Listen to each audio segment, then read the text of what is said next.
AI is only as powerful as the platform it's built into. That's why it's no surprise that more than 85% of the Fortune 500 use the ServiceNow AI platform. While other platforms duct tape tools together, ServiceNow seamlessly unifies people, data, workflows, and AI, connecting every corner of your business. And with AI agents working together autonomously, anyone in any department can focus on the work that matters most. Learn how ServiceNow puts AI to work for people at ServiceNow.com.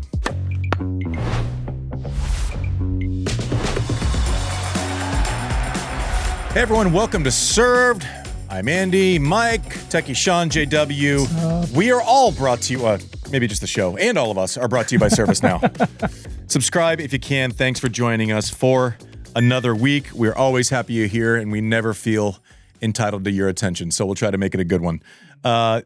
Just breaking news kind of from today. There's some injury news. What's going on with... before we get to Monte Carlo and Linz and all the good stuff that was making headlines all weekend. Actually, we're only going to talk about what you're going to say. We're not even going to mention Sinner Alcaraz this week. Because then someone's going to go, you talk about a Sinner Alcaraz. I'm like, that's because they fucking win every tournament. They yell at us for only talking about Americans. Sorry, so let's talk. Yeah, great. Sorry, guys. But no, today's Monday. It's around 4 o'clock, and Jack Draper had to retire early from a match with a new injury, a knee injury, putting out on Instagram shortly after that he was sad to retire in Barcelona. I've tried hard these last months to stay positive, give it my all. It will take me time, but I will work my way out of this. Thank you for all the support throughout the process. Again, right knee injury. So we don't know what it is yet.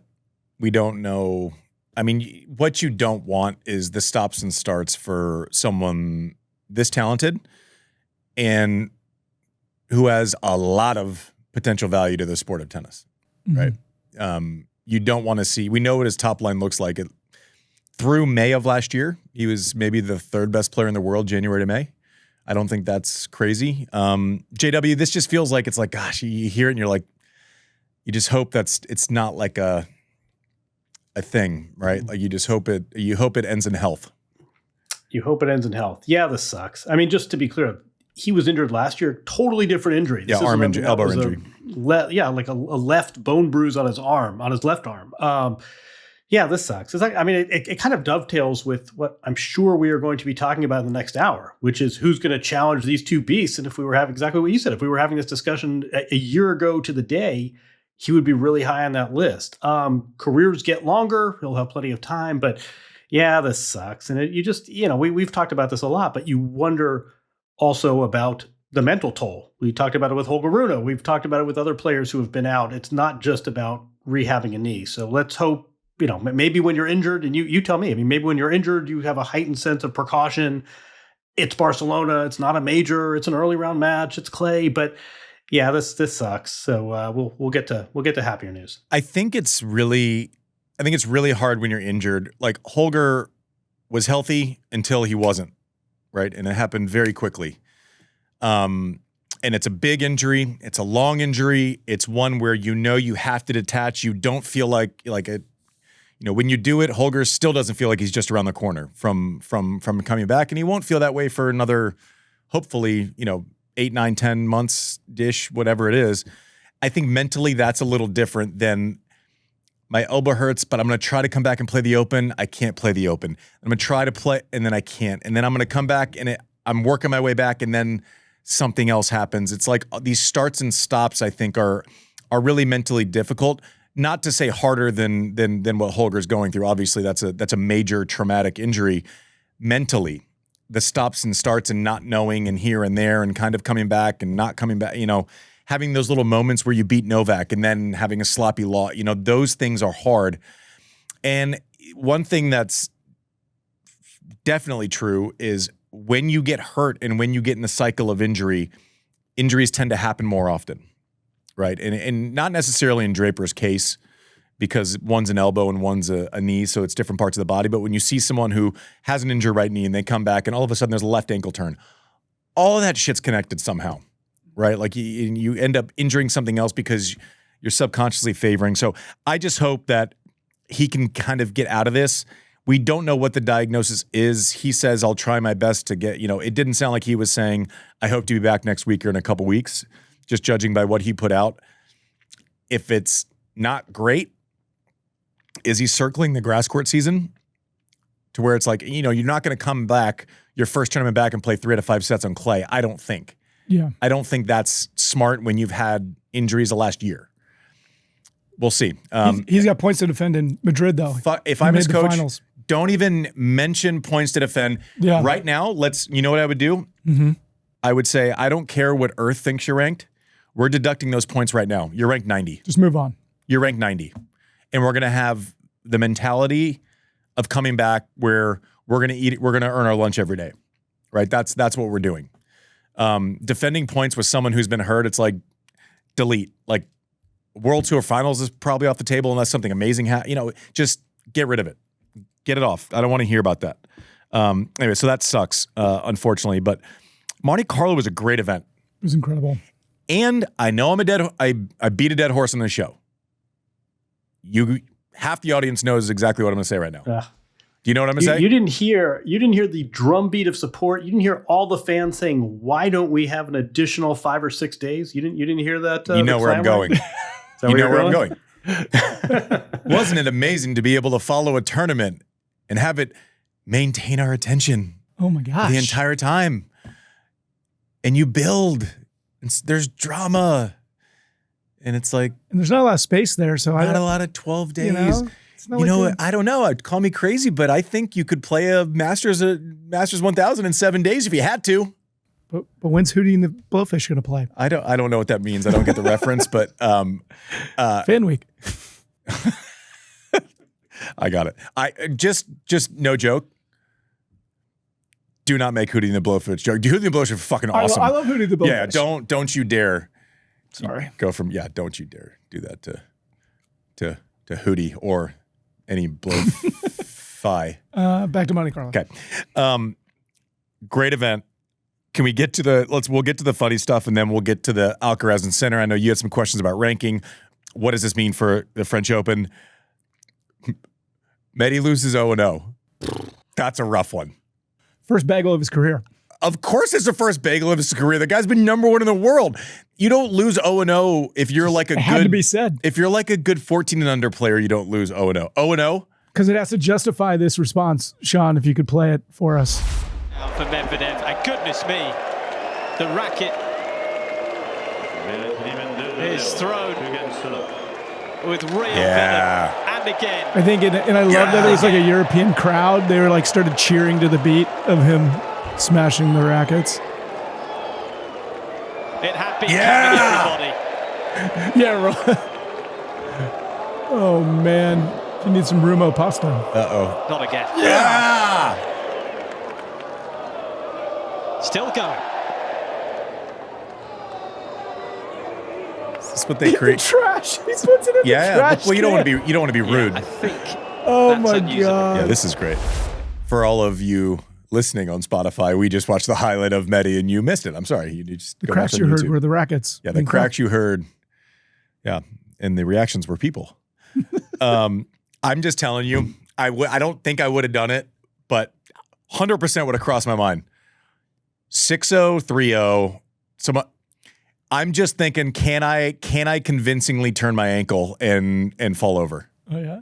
Can I? 0-0. I'm trying to think. I might let you take, and I'm saying, like, I might let you take the tip of my pinky and cut it off before losing 0-0. I'm just telling you.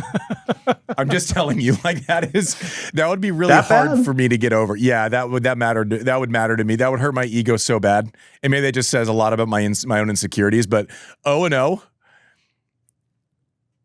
Oh, man. Help us. I mean, we love Matt Berrettini, former live show serve guest, now coached by Thomas Enquist, by the way. But this is not known as one of the great monsters of clay. Medvedev is a month removed from beating a guy named Alcaraz, less than a month removed from beating a guy named Alcaraz. 0-0. I know clay's not his best surface, and he's temperamental. No, you can't explain every variable in there. How does it happen? In 49 minutes, 0-0. I don't know. Like, it's unfathomable that someone as good as Medvedev loses 0. And everyone's like, it's not his best surface. Guys won a Masters 1000 on clay. Yeah. Like he's not. I understand it's not his best service, but it only is like a massive argument. Like if he had 3 names and he was from Spain and his career high ranking was 35, you would say that he was a clay court specialist because he's made the quarters of Roland Garros and he's Masters 1000 and he's won one. That's exactly what he would be. Oh, this guy's a clay court specialist. It's only because he's so good elsewhere. 0-0 is so hard. I don't know if he watches the clip, if he has a sense of humor about it yet. I would be. It'd be a rough one. Yeah. That next walk through the locker room's rough. Like it's one of those ones where people might be like, oh, like when something awkward and everyone knows and everyone just kind of looks away. Yeah. It might be that. Yeah. Like no one's ever felt sorry for Medvedev in the history of the tour. And it's like, oh man. That's hard. In some ways on brand, man, he has had a very eventful last month from the travel emergencies to losing his bags. That's a good point, actually.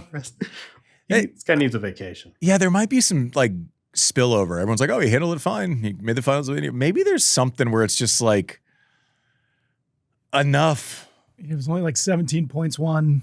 It's just like maybe it just needs a little break. I mean, 17 points won. I'm going to say something here and you just hold your faces for a second, okay? 17 points won. So is there a world where the score was 0-0 and it might not have been that close? 17. 0-0 is deceptively, yeah, deceptively lopsided. It was on the rough side of. Anyways, I love Betty. He did for the ride. I also saw he did get dinged today. I don't know why it took so long.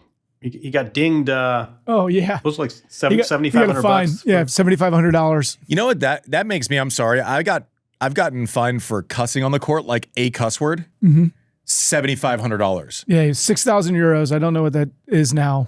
If I got fined for saying the F word or shit, $7,500, I want a refund. Yeah. I might send in an invoice to the tour because that's bullshit. It was 13% of his earnings from the match. so that's rough. He got fined almost 1% for each point that he won. Okay. Yeah. This is enough. That's God, write that off. I do. Wait, real quick. Can we all laugh a little bit at the fact that you have this elegant Monte Carlo country club on the Mediterranean with the blue sea, the French Riviera.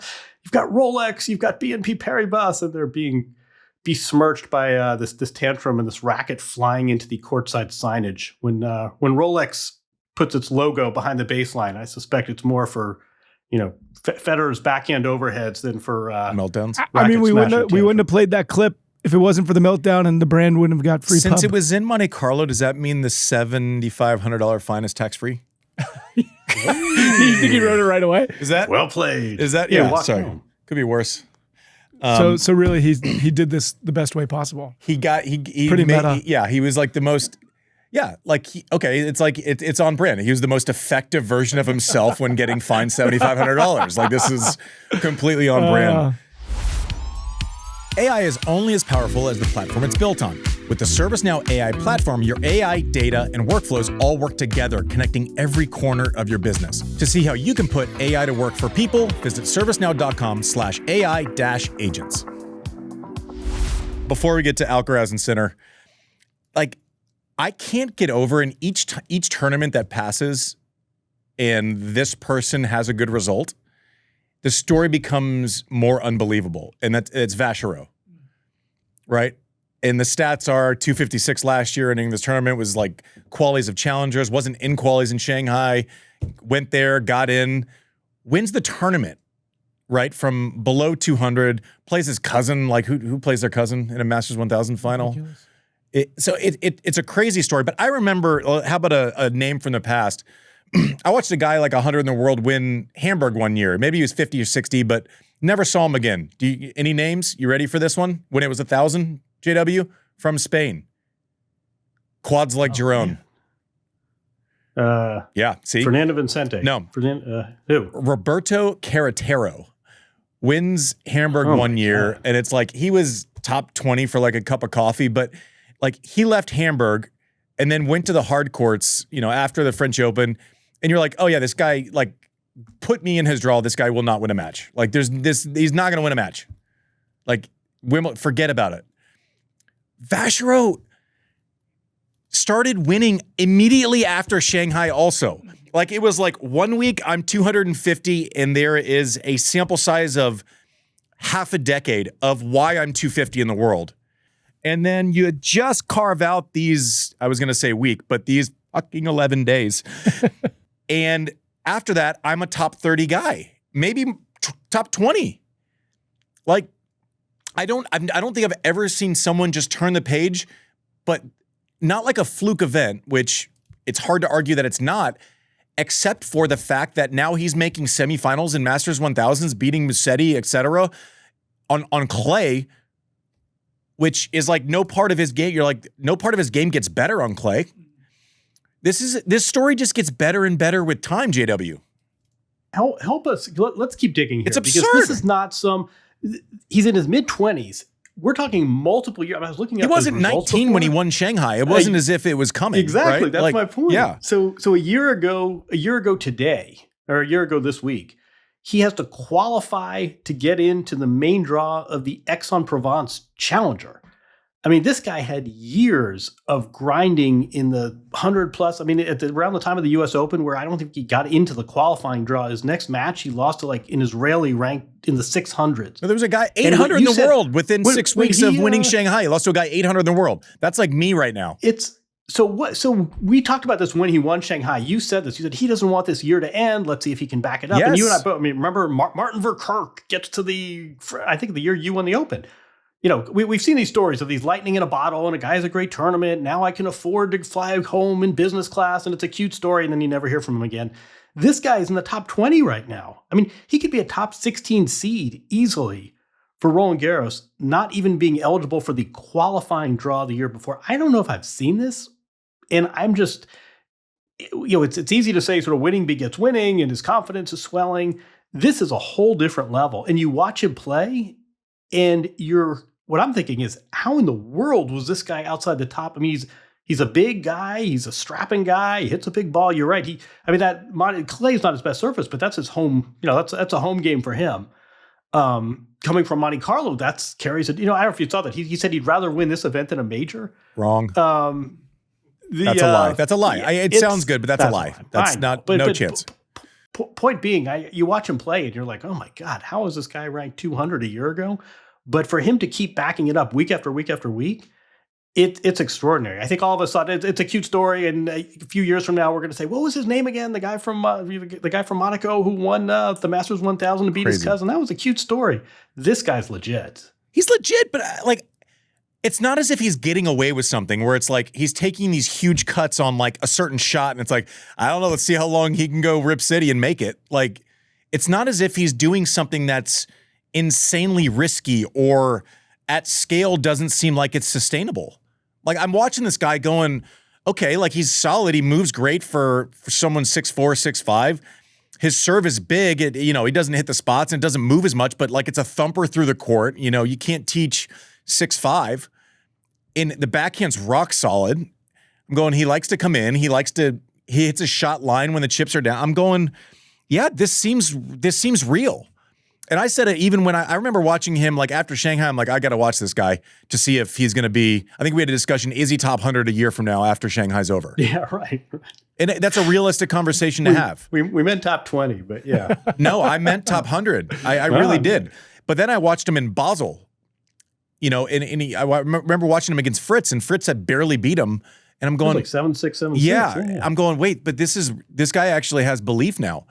And honestly, that's kind of the only thing that looks different. I haven't been able to find anything or read anything that's like, oh, I made this change. I fixed this serve. I switched grips. I decided that, whatever it was, I had a new regimen.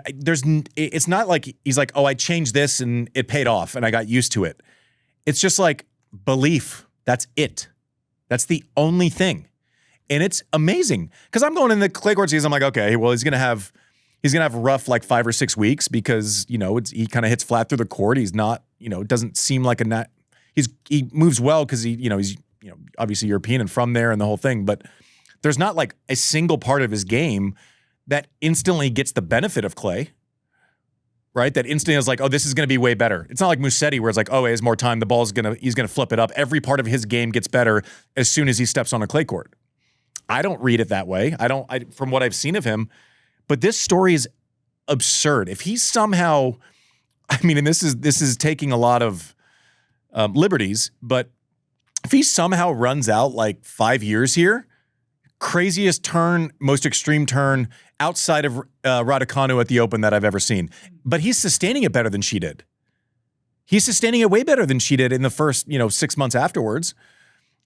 But he's 27. That's the difference. It's like you can see like I remember Guga wins the French Open from like 60 in the world, and he instantly was Guga, right? You said Verkerk. That's great recall. But Verkerk, like I remember I lost to him in Rome before the French Open. Like I beat him in the finals of a tour event. He was like 50 in the world, and I beat him in the Open as he was a qualifier the year before he made finals at Roland Garros. I played him first round, and he comes out. I'm going, this guy's serving 145. Like I have the second hardest serve on the court. Who is this dude? But it's just, I don't know. This story just gets better and better. Like a semifinal on clay with kind of that home pressure that you're talking about. I would have beating good players. Look who he beat. Great players. I mean, it's Musetti on clay. Stop. Go if you want to have a good laugh. Just go look at this guy's results over the past few years. I mean, let's keep it. College tennis player. What I had heard secondhand was he played a lot of clay events just because he didn't have the resources to travel. You're based in the south of France, you're based in Monaco. Those are the events you're going to. So he's not even able to afford to play on his best surface. And no, to keep it up, different continents, different circumstances, we talk about the differences between, in Indian Wells to Miami to clay. And he is playing up to his seeding. I think he was seeded in Australia. I think he lost to Ben Shelton in the middle weekend. Like he's playing up to his seeding even when he loses. It's a great story. He's not having like any shocker losses. I played juniors with, I guess it's his cousin too. Apparently everyone's his cousin. But Benjamin Ballard, he was I played with him in juniors. Like him sticking it out with like you're losing to guys 800 in the world and you're still taking flyers on going to Shanghai and playing qualifying. Like that's pretty good too. Like I think you have to be related. Yeah. Right? Like but props to them, like both of them. Like I don't want to be dismissive of anything by mentioning just the craziness of this story. It's all out of respect. Mm-hmm. Like this is crazy. He's sustained it. We're talking 6 months later and he's making semis of Masters 1000s now on clay. What's he? I think he's 17 now. Let me see what he's. Yeah, he's ranked 17. Crazy. Up 6 spots. That's crazy. That's nuts. I hope actually shakes out soon. Jannik Sinner. I'm really glad he's starting to string some wins together. Yeah, I mean, you remember when the year was off to a rocky start? Yeah, you remember when people were worried about him? Yeah, I mean, you're looking at, also, and Carlos mentioned this in his press, and we'll get to the match breakdown and all that stuff too, but like, imagine winning Indian Wells, winning Miami, and then all of a sudden there's this like spot in the schedule where if you were ever going to like take your foot off the accelerator, it's probably Monte Carlo for him. Shows up, wins again, beats out. I mean, I don't know. Like these two are just elevating and we've been saying it for a long time. And then they just like prove it harder.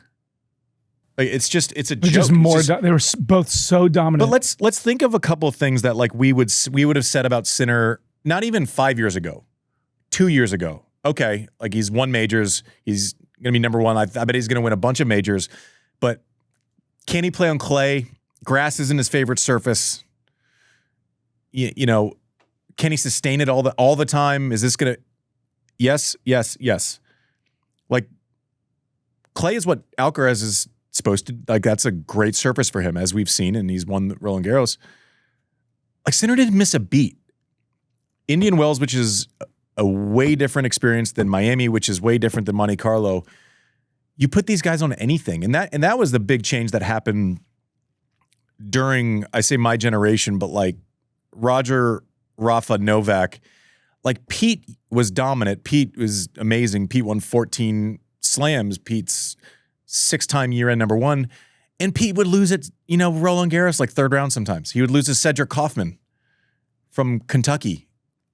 by way of France, by way of Kentucky, University of Kentucky. He would take weird losses. These guys, I mean, Sinner lost one match in the Middle East, and we were like, oh gosh, what's going on? But that's an expectation that's created by your own shadow, right? I mean, it's just absurd. And like, you know, you take out that 2-day situation where Carlos wins Australia, and you know, and then it's like Sinner's string. I mean, at post US Open last year, heater. I don't know, JW. I mean, what do you? I don't know how we keep telling the same story over and over and make it like. I was going to say it makes it challenging for podcasters, which is really what's most important, because we keep coming back to the same themes. These guys, you know, look at their. So Sinner overtakes Carlos. We can get to Mike's ranking points conundrum in a minute, but you know, the number 3 player in the world has fewer than half as many. Zverev has 5,555, and these two guys are 1,300 and 240 and 13,350. Zverev's closer to Bill Ackman than he is to Alcaraz. Yeah, Zverev's closer to my. I don't know where to start. I mean, first of all, love the rivalry, right? We talk about it a lot. All of a sudden, four straight sets in a row in this head-to-head. But then in the middle, Alcaraz does pick off his 7th major. I mean, you know, it was like I was thinking about this too. Like a year ago, was that what? I said Ackman's close. I mean, he has a doubles point. I don't have a doubles point, so he's actually closer. 0. We just need 0 points. More points than I do. Sorry, go ahead. As you were. Yeah, exactly. That's a hell of a points diff. That's a good way to look at it. Zverev is actually closer to, you know, the guy that drove him to the match than he is to the. And it was just no disrespect. I mean, it's kind of.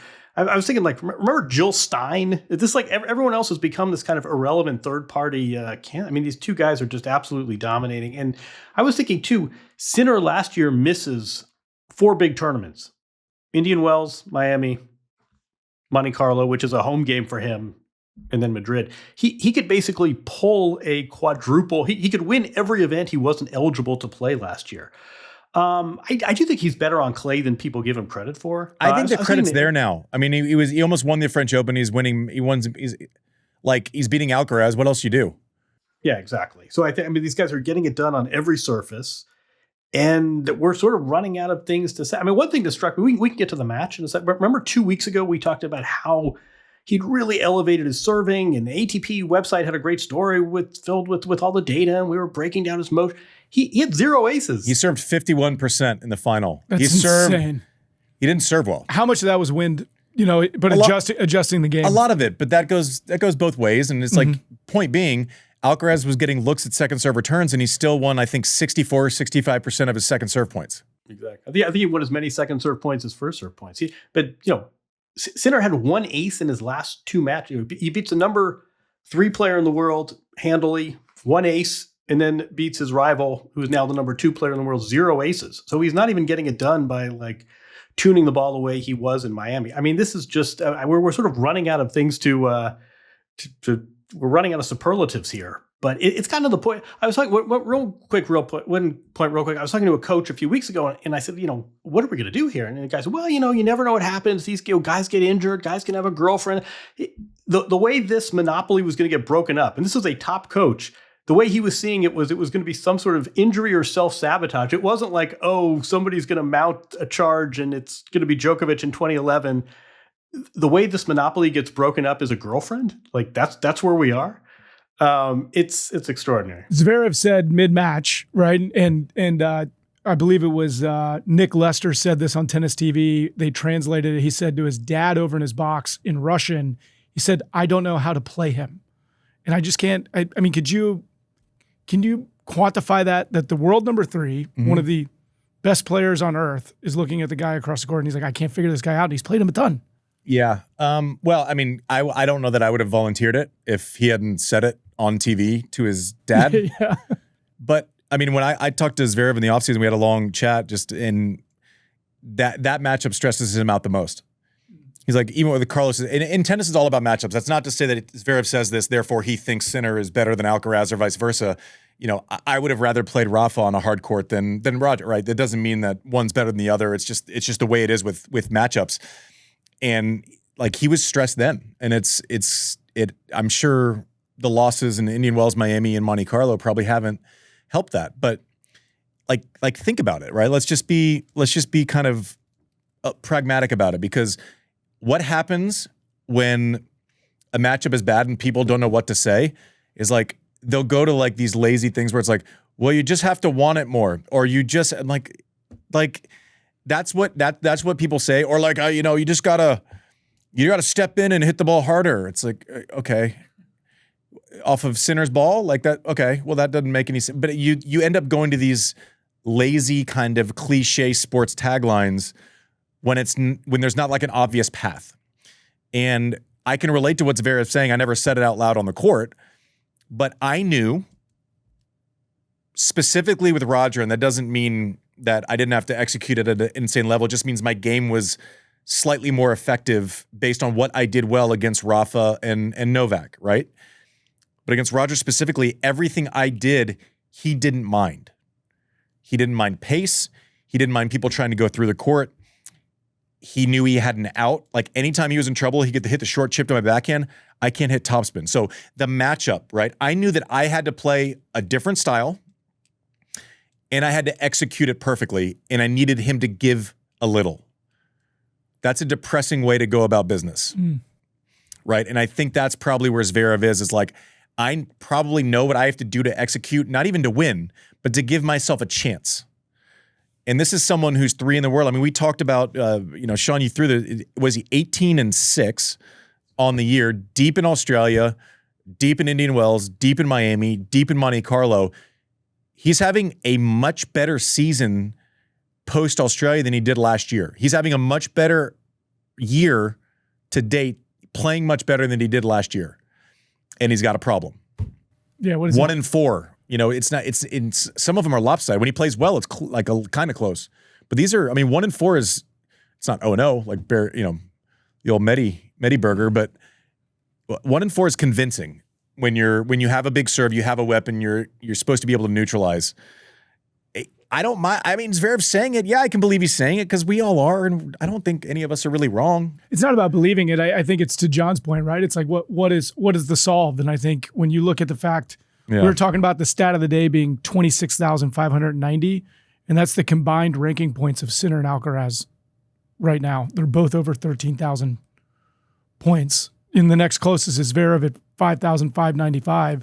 It's when you look at Zverev's record on the year, he's lost 6. He's lost 4 have been to. I might get this wrong. Sinner and Alcaraz. Are you ready for some context on these numbers? Mm-hmm. And maybe I'm wrong, but if I'm wrong, it's not by much. I want to say the year that I finished number 1 in the world. I think I had like 4,800 points. So Zverev might currently have more points than I did when I finished number 1 in the world. And if I'm off, it's not by that much. 45-35. There you go. So less. Wow. Okay, so let's let that sink in. That's crazy. So I finished 1 with 4,500 points. They have 13,000. It's like they've won Galaga and like every like, yeah, right, exactly. Like it's a dated reference. That's a video game for the younger listeners. Sean, I've played Galaga. Okay, it's like when you get the top score in an arcade game and like the top 10 name, they're all the same initials and they're super annoying. Yeah, well, Think about that though. I mean, it was 4. So they've tripled up and then some of what my point total was to get to number 1 in the world. I think they have more points than the next 6 players combined in the rankings. That's super fucked up, man. I guess that's what happens when.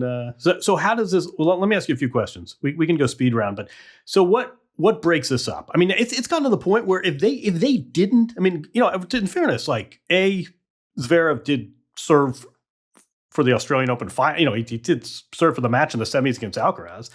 And there is a guy named Djokovic who will be back in the best of 5 game. But seriously, what breaks this up? Just so we're clear, like I think the matchup is better. It doesn't mean it's good.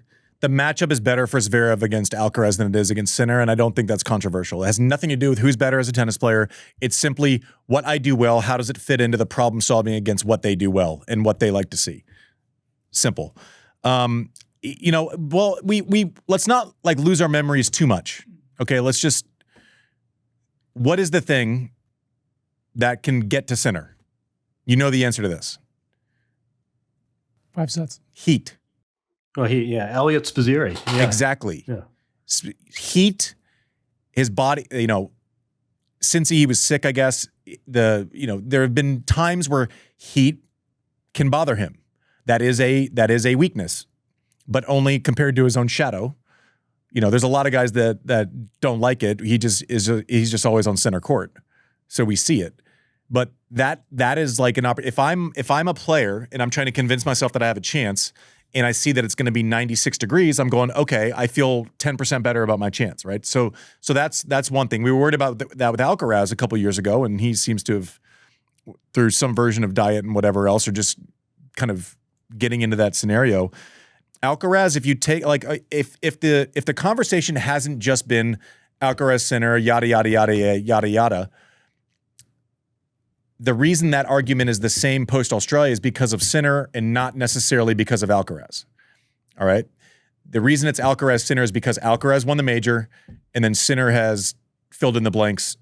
Alcaraz took losses in Indian Wells and in Miami, right? If it's just one of them, you're going, okay, maybe we can get a piece, and I don't know. I don't know. As far as like humans go, I don't know. We're having to dig real deep to kind of try to find some space for hope in this, JW. If you're someone else on tour. Let me ask you another. No, I think you're right. I think, and the flip side is like how lucky we are to witness not just this greatness, but these guys pushing it. Sinner's out there hitting drop shots. You think he's doing that because he isn't thinking about his opponent? I mean, we talked about these guys are elevating each other. Let me ask you another Alcaraz question. Did you catch the video of Sinner getting ready to do the cannonball off the high dive, and Alcaraz? So he's can you imagine you're right? Yeah, he's filming. Could you imagine? You talk about the ego involved in never wanting to lose love and love. Could you imagine losing a final to your rival at his home court, no less? And after the match, you get out your phone to take a video of him belly flopping off the high dive. I mean, Connors and Mac would have done that, right? Yeah, exactly. Exactly. They would have drained the pool. I think Sampras would have done it if Andre would have very won. On brand. You very would on brand for drain the Pete. pool. He would have drained the pool. Yeah, jump. I just picture this like Bugs Bunny skit where he's like this, and then it's splat. Oh man.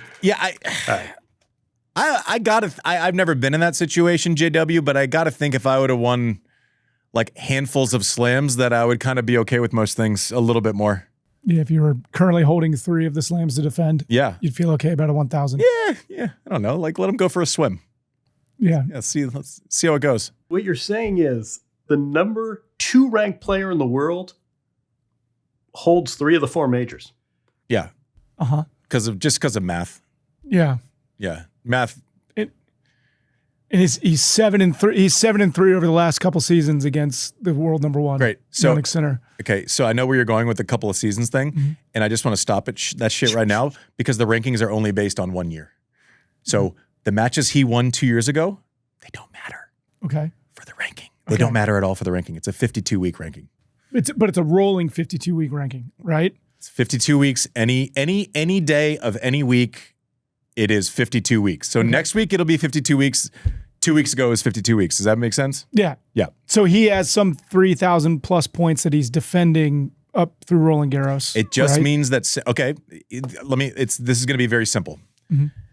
Of the tournaments that are outside of slams, Alcaraz has lost some. Sinner has barely lost at all. That's it. I mean, you said it. You're right. You said Sinner. You said Carlos wins slams and Sinner wins everything else. No, that was the quote that got drawn out. It was more like since the U.S. Open last year, that's kind of what has happened. That's what it feels like. Yeah, Sinner's won 4. I mean, he's got his own slam count going. So that's a. I know that's the quote that got run with, but that's not the intent of the quote. But just for fans at home that are well, I don't understand. Winning Monte Carlo is worth half of a slam. All right, winning Monte Carlo is worth half of a slam. So when you win all of the half slams, they can make up for full slams. Mm-hmm. Any more brain busters, Mike? Well, I think for me, it's about movement, right? Like resetting that. One thing Sean and I've kicked around is like, what if you end of year number 1, end of year number 2, and they all get an allotted amount of points, and then that's how they start the year, and it's not about defending events, right? Because Sinner didn't have any points to defend because he didn't play in the events last year. Okay, you're basically. I'm just asking. Like, we're just proving why that all of us talking heads always say the year-end number one is the biggest thing. Yeah, getting to it, touching the peak one time is number one. I honestly can tell you, like, if you gave Carlos the chance, would you rather be number one or number two? Number one. Would you rather have 3 slams and be ranked number two, or 1 slam in the last calendar year and be ranked number one? You would want the 3 slams. These guys have both been there. They've both finished there. Week to week, I know people aren't going to like this. I don't think they give a shit. Yeah.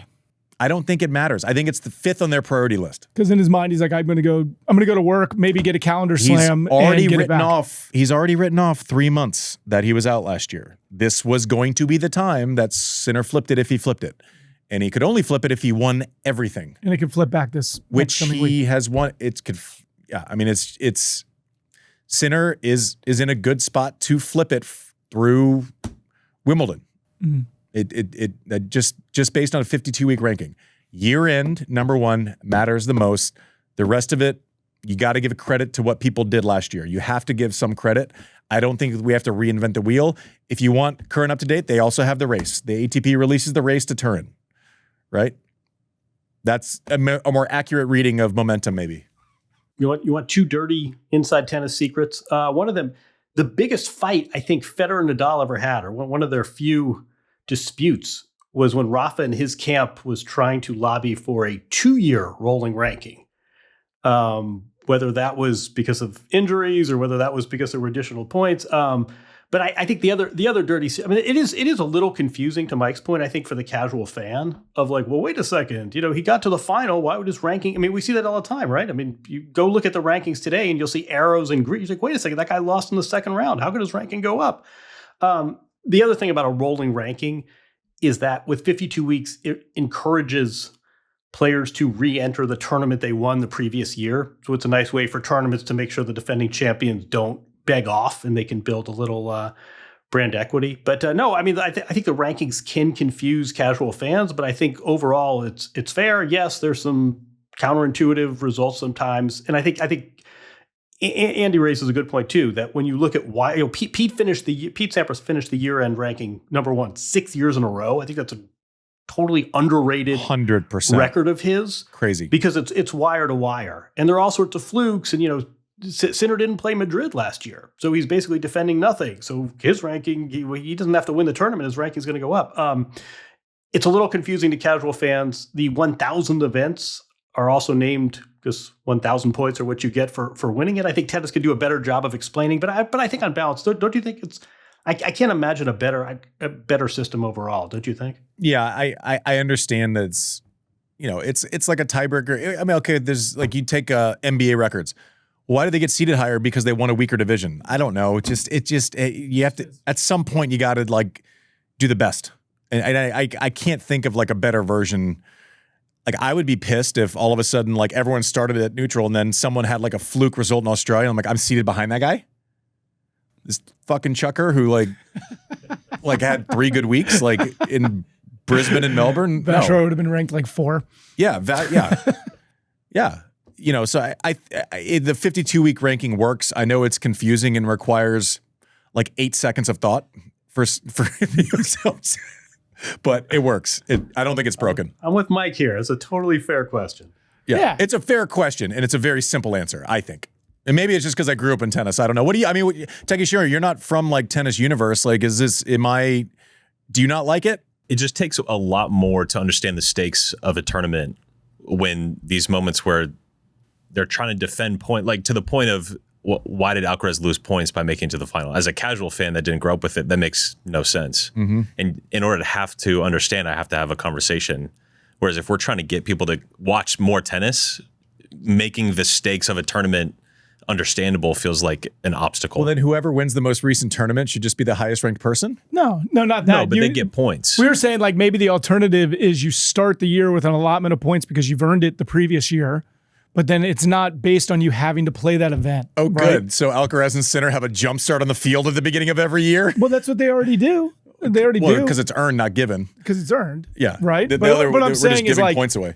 What I'm saying is like, so you're not playing a tournament and you're not making the semifinals and you're getting punished for it. That is a bit confusing. You're not getting punished. You're not getting. I never felt punished for like not doing my job to do as well as I did the year before. Yeah. If I didn't do as well as the year before, it makes sense to me that I wouldn't be ranked the same. I don't know. Maybe it's just because I grew up in tennis, but that's a good point. I don't know. That's a good point. I'm open to it. I don't like the stock pot. Like it's like we're talking about. It's like the reason we don't like it is because it's complicated. But then we're going to add another layer at the beginning of the year, and when do those fall off? Like I feel like we're adding steps to address a problem that's complicated by making it more complicated. At least we're not going to have the media pick who's ranked. Fuck yeah, that's a whole nother. That's a whole nother thing. I actually think. But side note, we've spent a lot of time on Sinner. I think this is a good week for Alcaraz. I think coming off of Indian Wells, Miami, where any tournament he doesn't win is probably like less than, especially if he's not making it to the finals and not losing to Sinner. I got to think the only person he can even stomach a little bit or shoot a video of them jumping into a swimming pool after losing to them is probably Sinner. I think this was a good reset for him, a good reset week. I think Madrid is a great tournament for him. The ball jumps everywhere. It'd be a home tournament. He was hurt. We forget that too. Like this is good for. He's playing. He's playing this week too, I believe. He's entered in Barcelona. Yeah. So yeah. Well, I'm sure that didn't come cheap.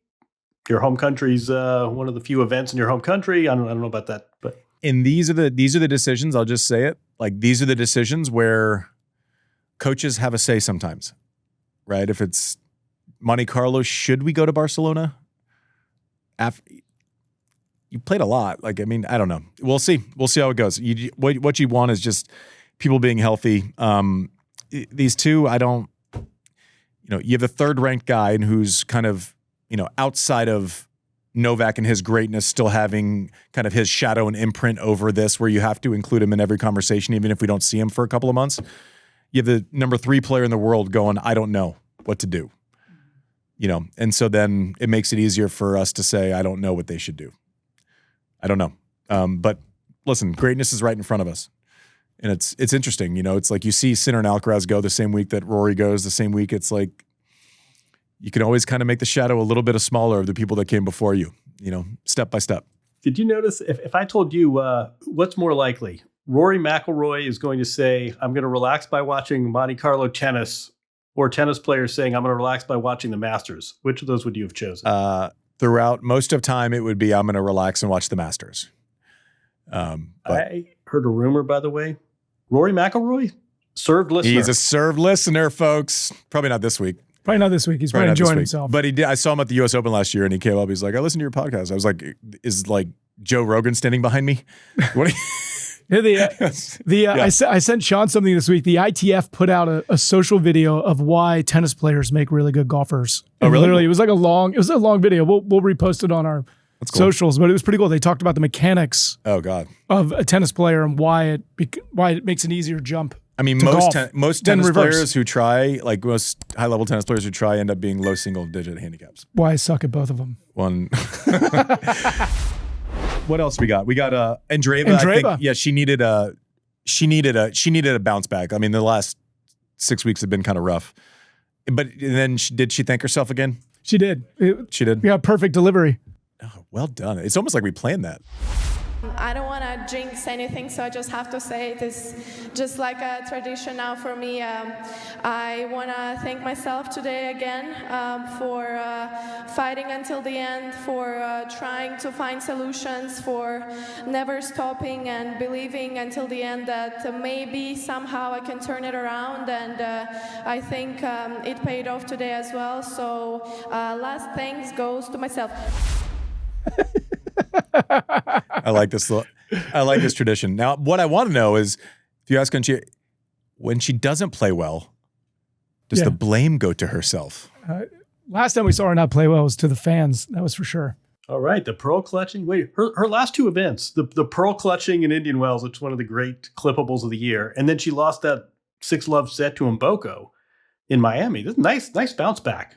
Playing Austrian player Anastasia Potapova in Linz, Austria, by the way. That's a nice title for Andreeva. Nice to see that. Yeah, that was a needed bounce back. Producer Mike, what else we got? We had some BJK Cup results come in this weekend, and we'll highlight those in the newsletter. But we also had the Belgians take out Team USA. And so for the first time in a decade, Team USA won't be making the finals. And by finals, we mean the competition that starts 6 months from now. Yes. Got it. Yeah. This was the qualifiers rounds, but yeah, it was an upset. Iva Jovic lost a couple matches, but they were without Coco Gauff. They were without Jess Pegula. This conversation's making the 52-week ranking look a lot simpler, isn't it? Yeah. But it's cool. We're going to have a player on, Lovall, one of the Belgian players who was part of the win. Hannah van der Winkel is going to join Kim. She's 21 years old and was one of the players that awesome contributed to the win. Jovic next week. And she'll be on as well. Yeah, she'll be joining us next week. Jovic would be great. I'm a huge fan of hers, so I'm excited for it. It'll be good stuff. And then last thing, John. This I want to hear about. This big announcement. Do you have a little thing? No? We don't have a no. Oh, I know. Oh, you're teeing me up. Chris and Martina, the final set debuts June 29th. Tell us about this. I'm excited about this, JW. Talk through this a little bit. This is like an announcement, right? Hope I'm not violating any great confidence. Nah, just do it. They'll be fun. Netflix, whatever. What can they do now, right? June 29th, Netflix, Chrissy and Martina. This was a team sport. This was a few years in the making. This was based sort of on Sally Jenkins's excellent Washington Post story back when Washington Post even had a sports department, which I encourage everyone to read. But no, if you like Chrissy and Martina, and you should, I think you'll like them more after this film. It's a really complicated, nuanced sisterhood. They are great. It's one of the towering rivalries in all of sports, and I would submit the story of what happened to them post-tennis is just as remarkable. But I mean, I think, can you just level set? We won't give away the entire plot line, but like, is their relationship? It's just something that is almost like gone from rivals to respect to friendship to sisterhood. Like there's been levels to this relationship over time, and all the while kind of being intertwined with each other, different backgrounds, like no similarities to almost a lot of similarities later in life, right? It is so complicated. I mean, you wish you could just sit them both down. I think at some point they reached this realization together and separately that this is the rival, this is the person preventing me from achieving my goals, and also this is the one person on this earth who best understands what I'm going through. There's some geography, there's some overlap. They both, this is no great secret. They both have had to confront cancer and their mortality. They both live fairly close together. It's really a complicated, remarkable story, and they are both treasures as individually and collectively as well. Well, congrats on that. It's fantastic. I cannot wait to watch this. It's not a documentary going tournament to tournament, talking about how like awesome you are, and then interviewing people that also like you, right? This is deep. The context matters, and I think in every conversation of their relationship from tennis to after tennis and everything. I can't wait to watch this, JW. So congrats again. Remind us what the date is, and I'm sure we will remind you along the way also. June 29th, with, I believe, as long as we're pumping tennis content, I believe that is a month to the date after the release of the Rafa doc, also on Netflix. But this is Chrissy and Martina, which I think is during first week of Wimbledon. I was about to say that might actually be opening. I'm looking. That's opening day of the old Wimbledon. That's probably a coincidence. Netflix doesn't mess around. You don't think the algorithm they spat that out as a good date? They released it at a peak tennis time. What? Well done. Way to go. That's what they should be doing. I can't wait to watch that one. Anything else, Mike, or is that just another show for us? That's it. We did it. Tune in for Q&Andy. That's right, on Thursday. I liked Jason Stacey last week. I thought that was really great. fun. It was awesome. Some nuggets. He's funnier than I thought. Oh, you didn't think he was funny? No, because that team's so serious. Yeah, right. All right. Thanks for watching Served, brought to you by ServiceNow. We will see you Thursday, Q&Andy. We'll see you on the big show next week. AI is only as powerful as the platform it's built on. With the ServiceNow AI platform, your AI, data, and workflows all work together, connecting every corner of your business. To see how you can put AI to work for people, visit servicenow.com/AI-agents.